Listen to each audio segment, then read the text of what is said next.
If you're wondering whether the stock market is creating another textile type bubble, but this time around AI, you are certainly not alone. Answering this question has flavored just about every financial planning conversation we've had recently. And the conversation inevitably goes from the speculation of whether we're in a bubble to what you should be doing with your portfolio. I've got 3 things you need to consider. That and more coming up.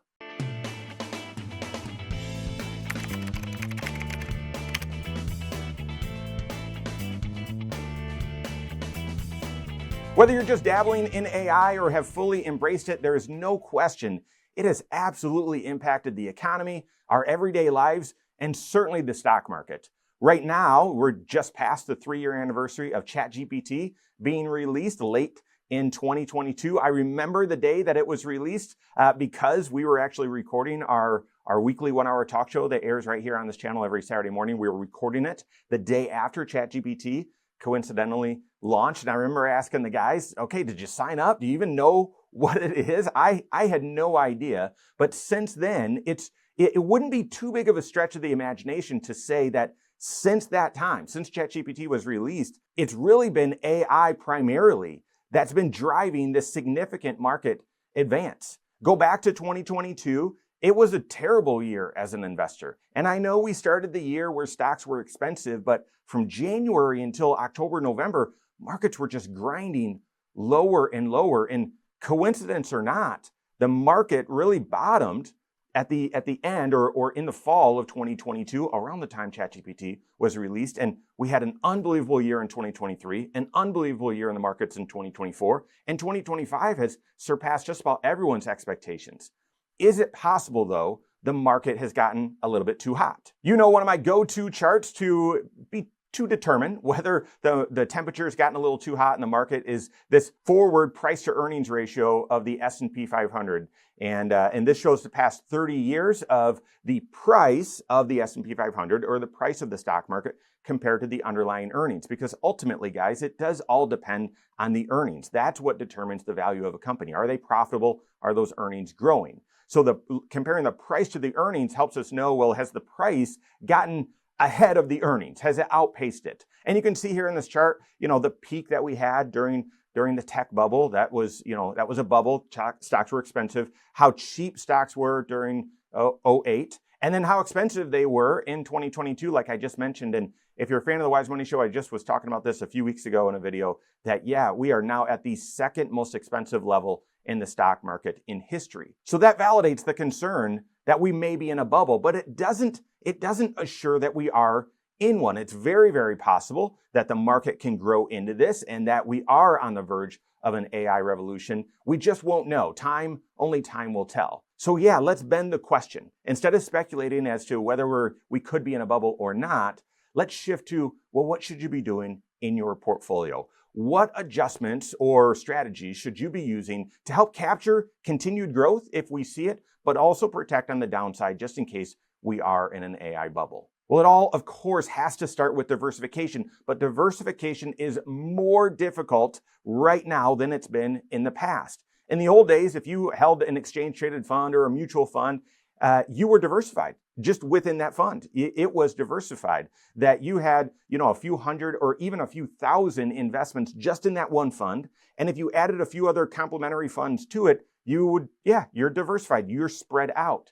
Guys, your funds, your exchange-traded funds have never been more concentrated than they are right now. Take a look at this chart. I just reviewed it recently. Your large cap stocks, the S&P 500, over 40% of the entire stock market is concentrated in just 10 positions. The top 10 stocks make up over 40% of the overall stock market. That is a record. Therefore, holding the S&P 500 exchange-traded fund or a mutual fund, you may be more concentrated, i.e. less diversified than you've ever been. You've got to ensure that you've got the right recipe, what percentage in large cap, what percentage in mid cap and small cap, and then stay disciplined to ensure that you hold the right holdings that truly complement and offset. A big mistake that people make is just assuming, well, I've got a couple of different funds, not realizing that underneath the hood, those funds are invested in the exact same thing, adding even more concentration. The point is, it's harder to ensure that you are diversified today, and it's even more critical. But Diversification has an Achilles heel.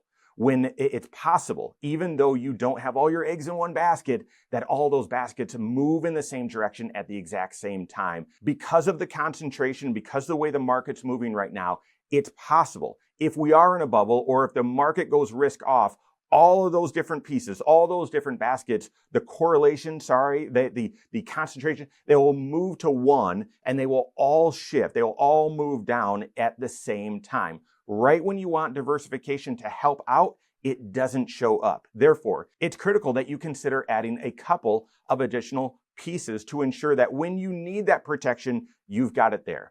One is hedging, and I've talked about it before, and I know a lot of people then leave comments and say, yeah, but give me an exact recommendation. What's the ticker? What should I be using? No, I wouldn't do that. You got to work with your certified financial planner to determine how you want to hedge your portfolio and how much. I'm just offering it as it's something you need to consider right now. We've got a variety of different ways that we hedge for our clients when it's appropriate, buying individual call options or put options or option type strategies for individual investments. That structure is around some individual investments and can be very potent. Or we also use mutual funds or exchange traded funds that help hedge or buffer certain parts of their portfolio as well. You've got to figure out whether that makes sense for you and how much of your portfolio you should hedge. If the name of the game right now is to continue to position yourself that you can capture growth if it is there, but also protect on the downside, hedging is definitely something that you need to consider. Again, the Achilles heel with diversification is when you need it, is it going to show up? We don't know. But with hedging, when you need it, it does show up. It's like your homeowner's insurance, right? If everything's fine, that homeowner's insurance is just a cost to you. But if something bad happens, that's when the insurance shows up. It's when you need it. Same with hedging. On the way up, it can just be a cost. Therefore, you've got to be careful about the strategies you use and how much you do of it. But when you need it, it will show up. That's hedging. And then consider complementing that with a dividend-focused or high dividend strategy as well. Dividend investing, does that insulate you if the stock market is going risk off and everything's going down? No, those investments likely will go down as well. They do tend to go down a little bit less, but I would expect those investments to go down as well. So why would you add this component? Because it's going to continue to pay the dividend in good times and in bad. You're going to have those gains, if you will. You're going to have that income, whether the market is performing just fine or whether the market is going down. So if you have a dividend-focused fund that is paying 4%, or maybe a high dividend strategy, potentially using options as well, paying 5, 6, 7%, that dividend, that gain, that return is still getting kicked off, even if the share prices are going low.